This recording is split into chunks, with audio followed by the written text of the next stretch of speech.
I'm not going to go too deep into Greek mythology with you here today, but I want you to think of that word echo and what it means to us right now by going back and appealing to the story of Echo in old mythology. Now, one of the things that we know about Echo is that she had gotten on the bad side of one of the goddesses, and it all depends on which story versions you're reading as to who it was and why it happened, but it's pretty interesting. If you want to go back and look at it, that'd be some good reading for you on a Saturday afternoon. But Echo was cursed by not being able to speak in her own voice, and that's important for us to remember when we think about what echoism is. So Echo, not having her own voice, later becomes enamored with Narcissus. And as she's trying to kind of follow him around, she realizes that she's unable to speak her own mind to him because she doesn't have her own voice. She can only repeat back what she hears from other individuals. Now, when we talk about echoism, what we're talking about is you having a relationship with that strong-willed narcissistic person, and the narcissist is so strong and so in charge that you are unable to use your own voice, so to speak, in reverse toward that person. You see, one of the things that narcissists don't want is they don't want your voice. They don't really want to hear from you. They want to fill you with themselves. They want to fill your thoughts with their thoughts. They want to fill your priorities with their priorities. And the longer you have exposure to these narcissistic, controlling, self-impressed individuals, then it's common for you to lose who you are, and you wind up becoming a shell of what you really need to be. And I'm going to run through 10 very common phrases that narcissists like to use that keep you in your place, that keep you from having your own voice. And let's keep in mind that these kind of phrases become part of the erosion of your own sense of who you are, of your own sense of self. And so let me run through these and see if any of these sound very familiar to you. For example, many times a narcissist, when you try to express who you are and what your thoughts are, they'll use the phrase, "You're just being selfish." And of course, that's a classic projection of their tendency onto you. Or a second phrase they commonly use is, "You're just so stupid," or "You're so awkward." And they have no problems letting you know that they honestly believe that you're on the bottom rung. You're inferior, they're superior, and don't you dare forget it.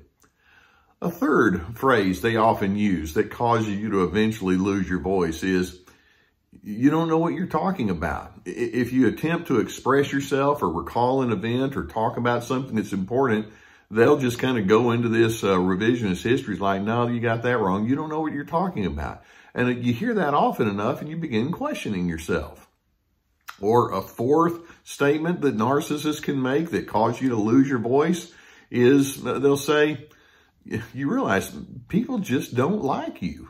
And over time, you begin whittling away in the self-confidence category. And they're more than happy to make sure that you feel like you're inadequate. Of course, that means you need them.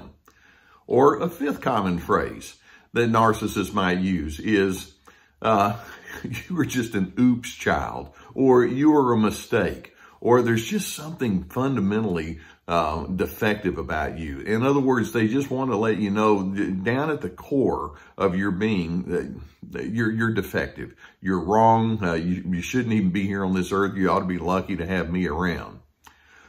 Or number 6, sometimes they'll say something like, "Nobody thinks like that."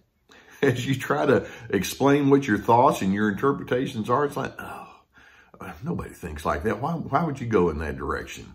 Or a seventh common phrase they'll use is sort of a takeoff on that, and that is, "You shouldn't even act that way." Whether it's about how you manage yourself in public or how you're dealing with things inside the household or there at work, no, that's not the way you need to be. Or an eighth phrase they like to use is, "If you go against me, you'll be sorry."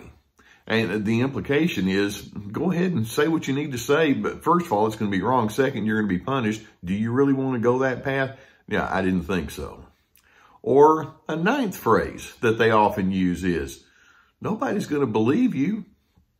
How many times have you thought, you know, if I go out there and try to tell my story or express myself, the narcissist's words are echoing in your mind. No one's going to believe you anyway. You don't have credibility. And then number 10, why would anyone be attracted to someone like you? Now, I give you these comments that the narcissist may offer to you. And over time, when you're exposed to these types of thoughts, can you see how that can just whittle away at that sense of self? And like echo in Greek mythology, it's like, I no longer have my own voice. And before you know it, you begin to go along with what you're hearing from other individuals and you lose what you are. Now, once you've been exposed to this kind of pattern that we're talking about, it can leave you feeling like, well, maybe there really is something wrong with me. Or maybe my value is not what I had hoped it would be. You become hyper alert when you're around other individuals. That narcissistic person has done such a good job of brainwashing you. It's like, well, are they going to think the same way that the narcissist thinks? I better be careful about that.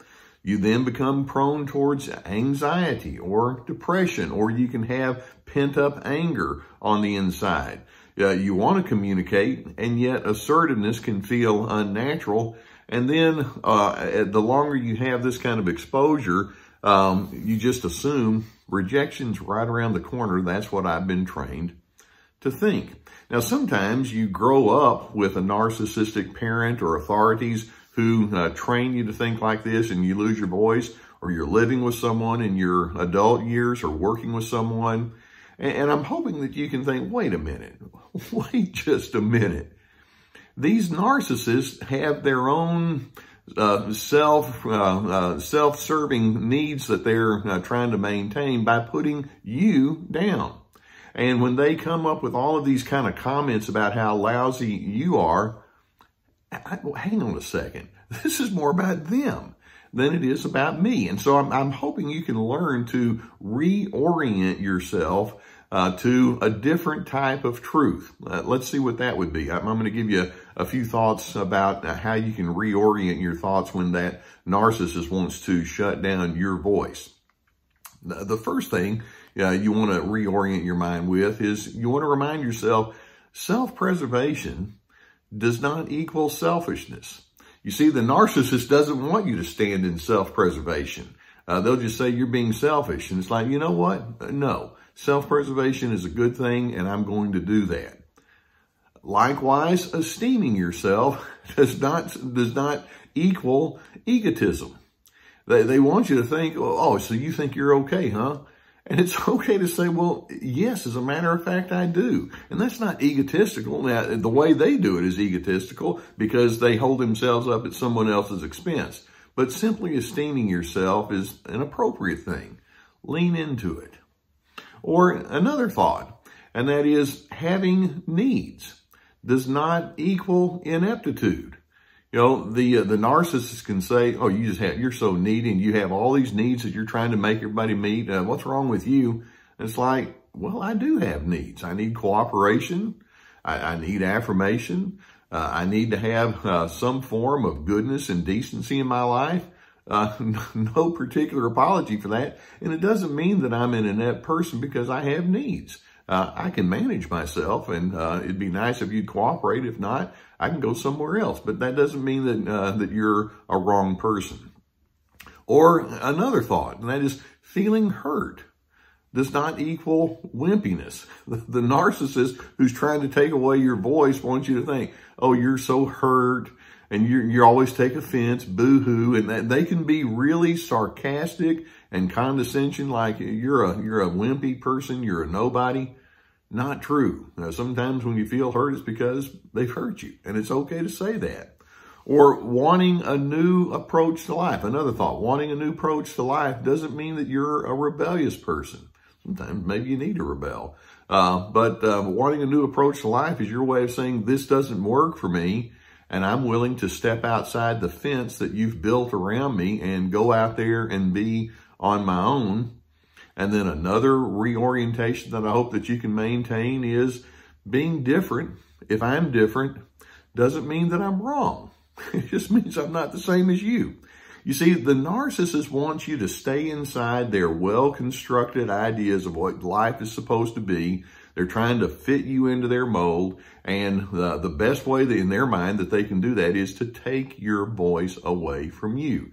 They have all these insults. They have all these misinformation programs that they put against you.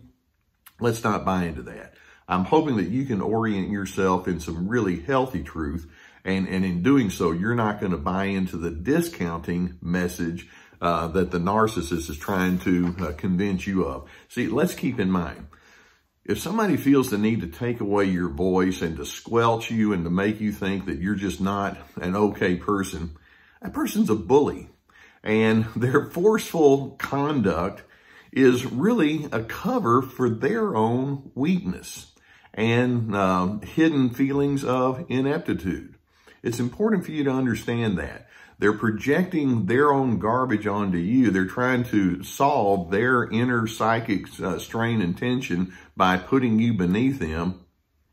When you think about that, it's a really poor way to try to build yourself up and to solve your own individuals. And I'm hoping you can determine, I am not going to become subject to their psychic tension. I have a voice. I'm going to stand in my voice. If that narcissistic individual doesn't like it, I still have a voice. You can't take that away from me. Unlike Echo in the Greek mythology days, you can speak up and you can say your own words, and it doesn't have to match pitch with that dysfunctional person that's trying to force you into an inappropriate mold.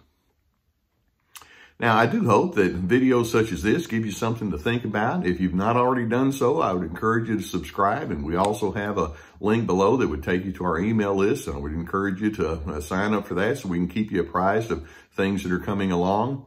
If you need counseling, I hope that if there's someone in your area that you would be able to receive counseling with, that would be something that you would avail yourself to. If you don't have that availability, we've vetted a group that's an online counseling service, and we have a link below that will take you to their service. I've received very good feedback from that. And so obviously all my life I've been referring people to counseling. That's what I do. In addition, we have my free to be online workshop, and it's a real workshop. I'm going to put you through some stuff. It's a very extensive, introspective kind of a workshop that if you would find that to be useful, I would encourage you to look into that.